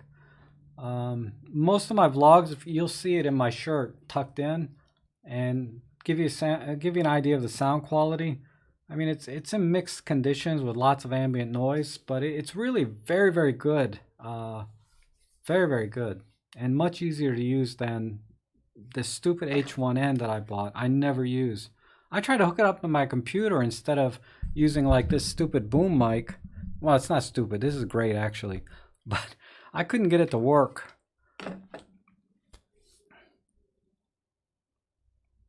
Yeah, Tony, the M5 Mark III is finally where it needs to be. It should have been there 2 years ago, right? Uh, I think it's, and I don't mean that it's 2 years too late. It's coming out and it's a fantastic camera relative to anything on the market today. But I think that's a reflection of how ahead of their time Olympus really is in terms of camera features. So they could have come out with this camera 2 years ago and really blown the market away. Coming out at this point in time, it's on par with everything, but it's certainly not behind the times. I think it offers a lot of advantages that you're not going to find in any other camera. And Gordon Lang's review of the camera really said it best, where it's very compelling that Olympus included everything that a lot of manufacturers skimp on. You know, they'll have articulating screen but no mic jack, or they'll have the mic jack but it's not an articulating screen, or they have everything but then the autofocus sucks, or they have 4K but then they crop it. You know, it's like, yeah, the Canon cripple hammer, right? God, I love camera conspiracies, man. That guy, I can't wait for his video. Maybe he's put it out since I've been jibber jabbering here, but I love his channel.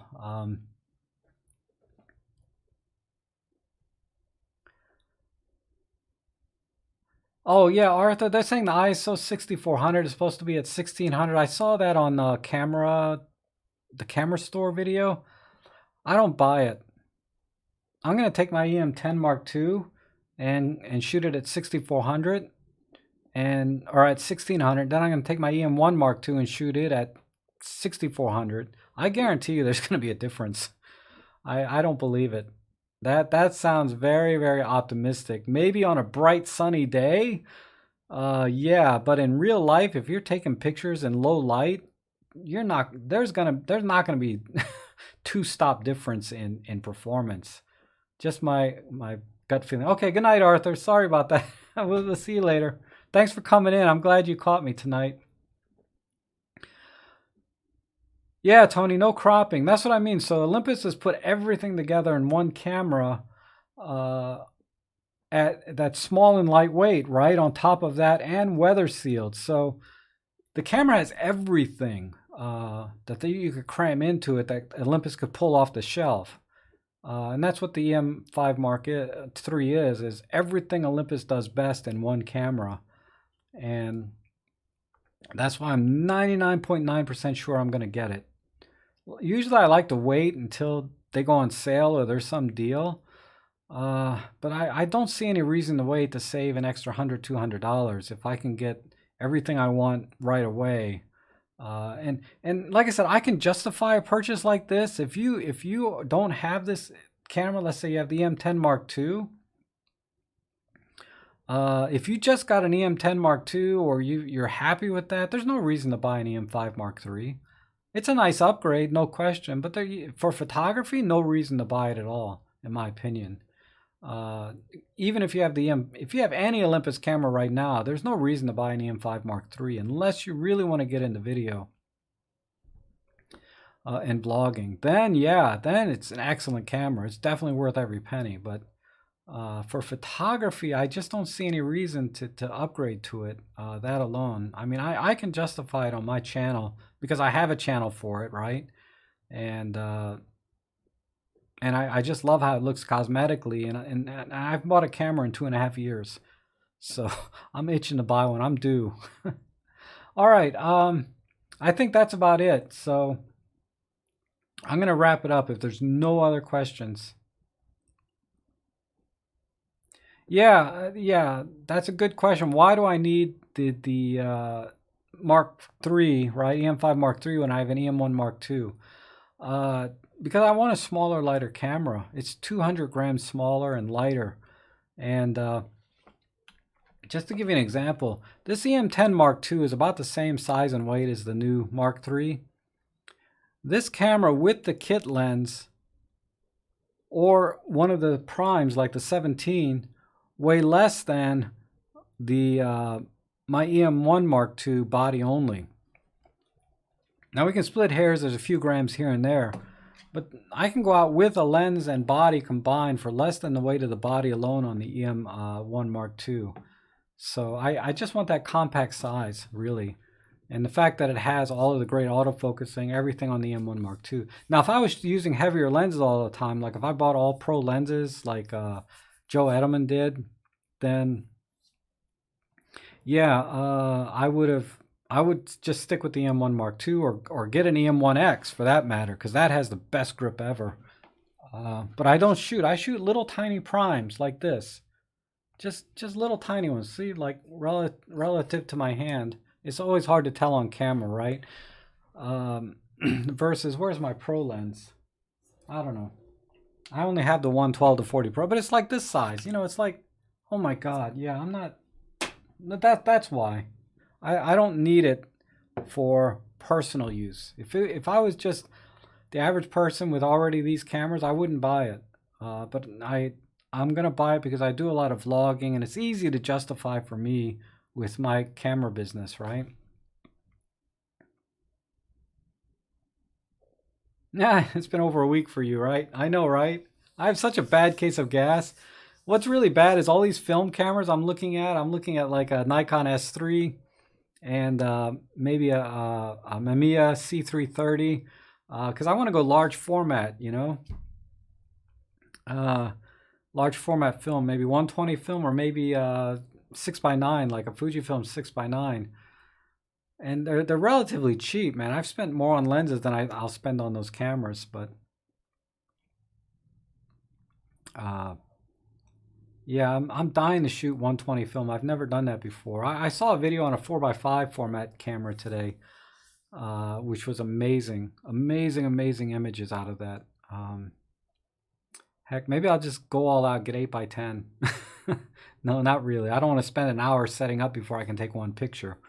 But definitely 120 film is on my short list. I may just buy that this weekend and pre-order the M5 Mark III. So look out for that. Because they have a Mamiya C330 over there for like $200 at the camera store I'm going to. Yeah, the more plastic, I think they had to. I don't think they did it to make it lightweight, honestly. I think they did it because they needed better Bluetooth performance. I mean, why add plastic to it and save a few grams? Because the perception of a plastic camera is not good. That's a big hurdle mentally, that a camera is made of plastic, right? Who's going to buy a plastic camera? So they probably did it more for a functional reason. It's just my opinion. They had to be more functional. Being more lightweight, the camera's only 450 grams, the Mark II. It's only 50 grams more. So I don't think it was for weight purposes alone.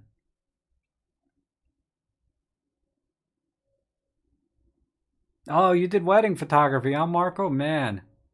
Hey, Marco, didn't you ask me about a 9mm fisheye lens too? Was that you? But anyway, yeah, I never did weddings. I used to just hike and stuff. Go hiking and camping with that D750. And I got, God, so many beautiful images from that camera. I got no complaints about the image quality. But yeah, I know what you mean about the weight. All right. See you, Mark. Thanks for coming in. Oh yeah, Vanzini, you still got the seats. You got a 330 and a 220. They got a 220 there too, but I think I'll go with the 330. It's supposed to have a better view from the top. Yeah, okay, that was you, Marco. How'd that work out for you? That 9mm? Did you go with that? Oh, you're gonna do some real estate? Yeah, there's money in that.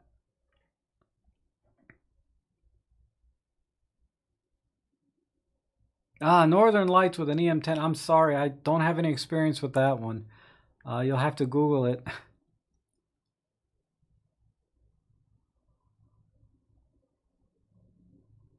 Yeah, Marco, do real estate. There's money in that. If you can get your lines straight, that's the thing with real estate. You just get your lines straight, you'll make money. um, there's there's some more advanced techniques. The Rich Baum and Nathan Cool. They're the two best real estate photography channels on YouTube. I learned everything about real estate photography from them. So check out their channels, Marco, for more real estate techniques like doing flambient and all those other things. Oh, you went with a Samyang 7 point. Yeah, that's a great lens I hear. I don't have it, but yeah, by all accounts, it's a great lens. And I think that's a rectilinear lens, so you don't have to worry about that, defishing. And it's faster, right? So that makes a big difference with the ambient light, because when you really get into serious real estate photography, you have to really be able to learn how to blend ambient light with your flash and work in Photoshop. So again, Rich Baum and Nathan Cool have great tutorials on that. I mean, I did a couple of short videos on how I do it, but they're crap compared to what they do. Oh, okay, people. I love chatting with you guys, but I don't want to bore everybody to tears that are watching this on replay. You know what I mean? Like having a 2-hour stream. Uh, so I think I'll call it. If there's no other questions, I'm gonna head out. And then what I like to do, I should have mentioned this in the first few minutes, that I do a highlights video where I compress like a 2-hour live stream down into like 20 minutes, hopefully 20-25 minute video, so that you can go through just the highlight parts, because I was rambling on about something earlier for about 10 minutes. That I wouldn't put that in the highlights video.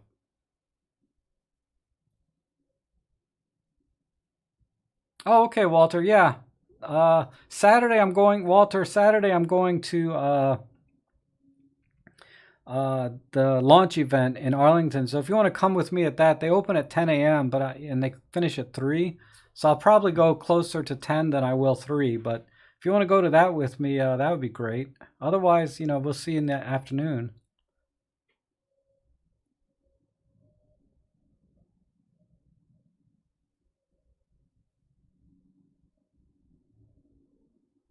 Okay, guys. Yeah. Thanks for coming in and joining me. I appreciate it. I really enjoy talking to you guys and answering the questions the best and honestly as I can.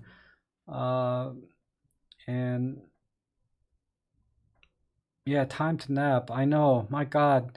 Let me tell you, those vlogs I did, I was up till like 3 in the morning. Look at the time I posted those vlogs. I was up till 3 in the morning to editing those videos, and then I'd wake up at 6 a.m. So I was really tired. I caught up last night though. So, all right. Thanks again, everybody, for coming in, and I'll try and do another live stream soon. We'll see you all again soon.